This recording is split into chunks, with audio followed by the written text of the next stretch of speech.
आप सभी साथियों का अभिनंदन। आज एक भावुक कर देने वाली पारिवारिक कहानी लेकर आपके बीच उपस्थित हूँ। आइए सुनते हैं ये कहानी। बेटा, हमारा एक्सीडेंट हो गया है। मुझे तो ज़्यादा चोट नहीं आई, लेकिन तेरी माँ की हालत गंभीर है। कुछ पैसों की ज़रूरत है और तेरी माँ को खून भी देना है। 62 साल के माधव जी ने अपने बड़े बेटे से फ़ोन कर कहा, पापा, मैं बहुत व्यस्त हूँ आजकल, मेरा आना नहीं हो पाएगा।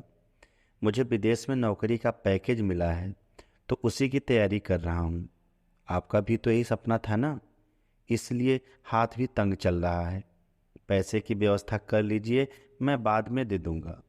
उनके बड़े इंजीनियर बेटे ने जवाब दिया। उन्होंने अपने दूसरे डॉक्टर बेटे को फ़ोन किया, तो उसने भी आने से मना कर दिया। उसे अपनी ससुराल में शादी में जाना था।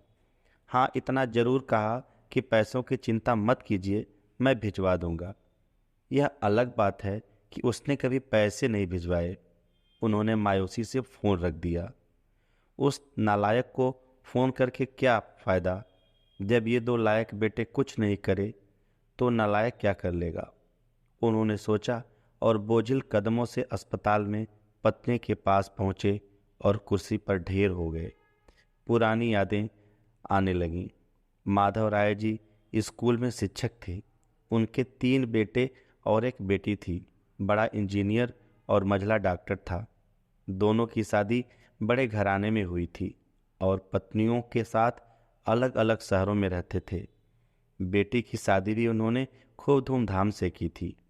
सबसे छोटा बेटा पढ़ाई में ध्यान नहीं लगा पाया था। 11वीं के बाद उसने पढ़ाई छोड़ दी और घर में ही रहने लगा। कहता था, मुझे नौकरी नहीं करनी, अपने माता पिता की सेवा करनी है। इसी बात पर मास्टर साहब उससे बहुत नाराज रहते थे। उन्होंने उसका नाम ही नालायक रख दिया था। दोनों बड़े भाई पिता के आज्ञाकारी थे, पर वह गलत बात पर उनसे कभी बहस कर बैठता था। इसलिए माधव जी उसे पसंद नहीं करते थे। माधव जी रिटायर हुए तो जमा पूंजी कुछ भी नहीं थी। सारी बचत दोनों बच्चों की उच्च शिक्षा और बेटी की शादी में खर्च हो गई थी। शहर में एक घर, थोड़ी जमीन और गांव में थोड़ी सी जमीन थी। घर का खर्च उनकी पेंशन से चल रहा था। माधव जी को जब लगा कि छोटा सुधरने वाला नहीं, तो उन्होंने बंटवारा कर दिया और उसके हिस्से की जमीन उसे देकर उसे गांव में ही रहने भेज दिया। हालांकि वह जाना नहीं चाहता था, पर पिता की जिद के आगे झुक गया और गांव में ही झोपड़ी बनाकर रहने लगा।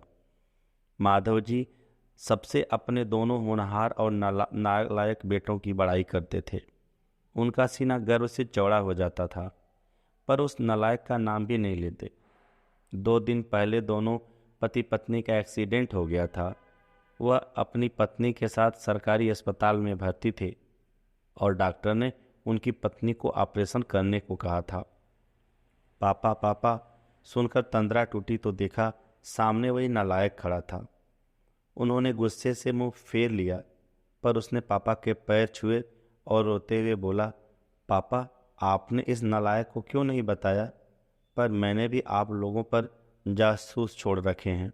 खबर मिलते ही भागा आया हूँ। पापा के विरोध के बावजूद उसने उनके एक बड़े अस्पताल में भर्ती कराया, माँ का ऑपरेशन कराया और अपना खून दिया। दिन रात उनकी सेवा में लगा रहता कि एक दिन वह गायब हो गया। वह उसके बारे में फिर बुरा सोचने लगे थे कि तीसरे दिन वह वापस आ गया। महीने भर में ही माँ एकदम भली चंगी हो गई। वह अस्पताल से छुट्टी लेकर उन लोगों को घर ले आया। माधव जी के पूछने पर बता दिया कि खैराती अस्पताल था, पैसे नहीं लगे हैं। घर में नौकरानी थी ही। वह उन लोगों को छोड़कर वापस गांव चला गया। धीरे धीरे सब कुछ सामान्य हो गया। एक दिन यूं ही अपने मन में आया कि उस नालायक की खबर ली जाए। दोनों जब गांव के खेत पर पहुंचे तो झोंपड़ी में ताला देखकर चौंके। उनके खेत में काम कर रहे आदमी से पूछा तो उसने कहा, यह खेत अब मेरे हैं। क्या? पर यह खेत तो। उन्हें बहुत आश्चर्य हुआ। हाँ, उसकी माँ की तबीयत बहुत खराब थी, उसके पास पैसे नहीं थे, तो उसने अपने सारे खेत बेच दिए। वह रोजी रोटी की तलाश में दूसरे शहर चला गया है। बस यह झोपड़ी उसके पास रह गई है। यह रही उसकी चाबी। उस आदमी ने कहा। वह झोपड़ी में दाखिल हुए तो बरबस उनका नालायक बेटा याद आ गया।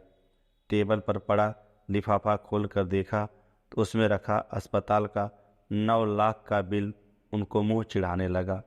उन्होंने अपनी पत्नी से कहा, जानकी, तुम्हारा बेटा नालायक तो था ही, झूठा भी निकला। अचानक उनकी आंखों से आंसू गिरने लगे। वह जोर से चिल्लाए, तू कहाँ चला गया नालायक? अपने पापा को छोड़कर एक बार वापस आ जा, फिर मैं तुझे कहीं जाने नहीं दूंगा।